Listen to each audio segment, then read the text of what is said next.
So yeah, so here's the injectors here. I've got the new set to go in, which is basically semi reconditioned. So it's got the same tops as these, but it has a new bottom bit. So I'll just show you them now. Right, so these are the reconditioned ones. The way it is, you have the original tops on here, and basically replace this, and you get a nice new nozzle on the end there. And of course, what else you will need with these, and I'll find them in here, is the washers. There's two types of washers you need. You've got these ones, which I don't know if I'm going to focus on here, a little, it's very hard to do with one hand.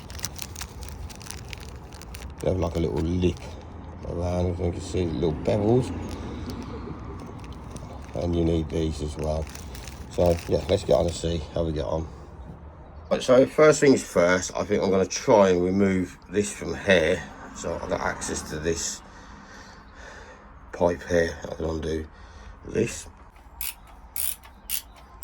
Yeah, so both of these nuts are 14mm, so that's the measurement for them. Be careful when you take these off. There's two little things here which are quite easily knocked down into the engine bay. I'm not entirely sure if they're original. Probably not, but there would, I presume there probably would be some space if you happen to have that bracket on yours. Yeah, so just set these apart out the way if you can. Also be careful of the piping and anything. You can see I've actually got a bit broken off there. Undo all the tops of these. Obviously you're going to have diesel leak out of these, so like, be prepared for that. Obviously shut off your fuel wherever your fuel line is, otherwise you'll keep on having diesel running out of there. All the little nuts that are on here are 11mm, and you need to undo this from your fuel filter, and that is a 16, I believe, mil, and that will remove the pipe out of the way. And don't do what I've just done and drop the washer, and just snap off the pipes along the bottom here, and it should come off fairly easy, and that is a 16mm. And then to unbolt the actual injectors, which are a 13mm. Right, and if you're very, very lucky like me on this one, it will just pull off, literally. I do have a pull tool as well, which I suspect I'm probably going to need on one of these, but that one so far has just come straight out by pulling. Right, so that's injector one out. I don't know if it's number one on the actual engine, but it's the first one closest to the gearbox. So on a boat, I suppose that's where you'll be standing. On a car, that's probably you'll be standing on that side. It'll be the furthest one away. So yeah, so that's what that looks like. Let's just come out. Look in the hole, nothing's good clean up. And your next task will be to get these two washers out of there. And I've just used a little electrical flathead screwdriver. Now that one will be on the top side, that's the first one you see. And in the little hole at the bottom, the smaller hole, furthest down, is where you get that one I was showing you in the pack where it's got a bit of a lump on it. So when you refit these, that one with the lump will go in first into the smaller hole at the bottom there with the lump facing up, and then the bigger one will go over the top. So I'm just going to give this a clean before I put the the new injector in there. Alright, so there you can see I've just given it a clean out just with a rag, nothing special.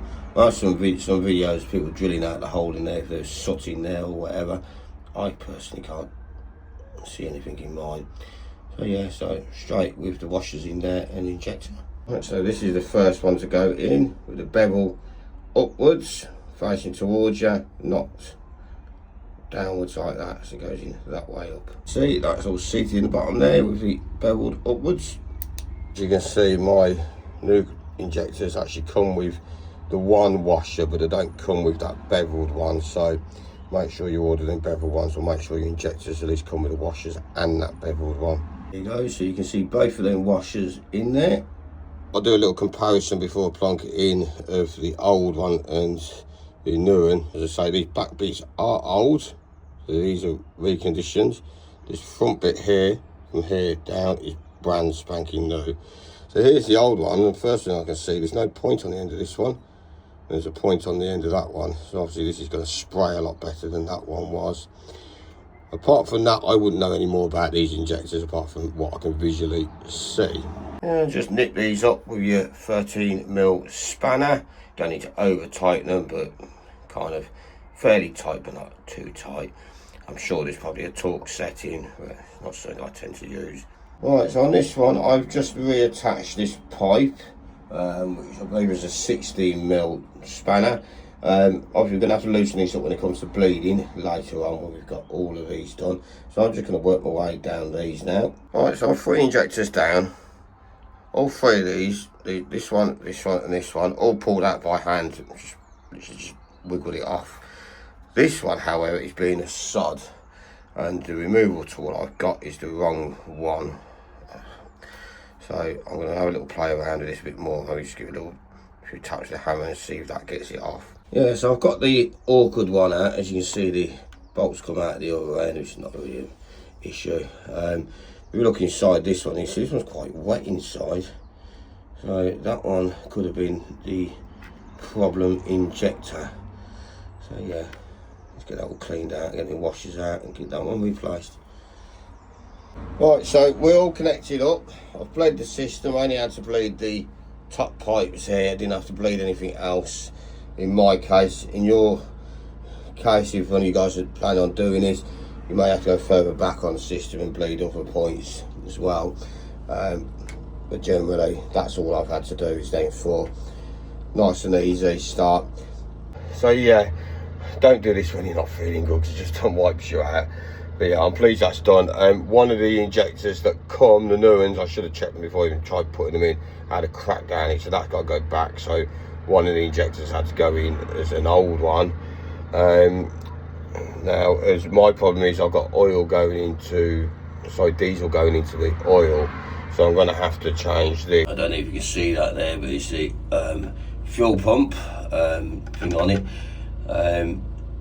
Basically, they can leak diesel into your oil, which is, I'm praying to God, is the problem. So I've got one of them on order. That'll be in a couple of days. Literally, that's just 2 bolts out. I don't know if it's showing the camera, but yeah, 2 bolts out, and there's like a little lever thing which you have to get in the right angle in there. But yeah, I'll do a little video on that when I do that. Other jobs, I've given the air filter a good clean out, and I've tried to tidy up the top of the engine a little bit. Excuse the pencil, I've got missing a pipe here. I need to pick up as well, and not another thing. I get a little bit dripping out of there. But yeah, that's that for the minute. And of course, don't forget to turn your fuel back on, otherwise you'd be bleeding it for the second time.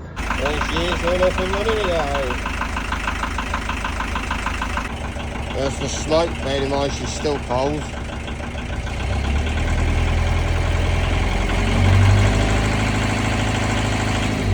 There's a big improvement. Still not perfect. And as for smoke, after changing the injectors, I'll say that's done slight improvement. That's been a bit of welly. So if you've got a smoky BMC, I'd definitely say it's probably worth changing the injectors. I reckon that last little bit left over probably be sorted out by changing the glow plugs.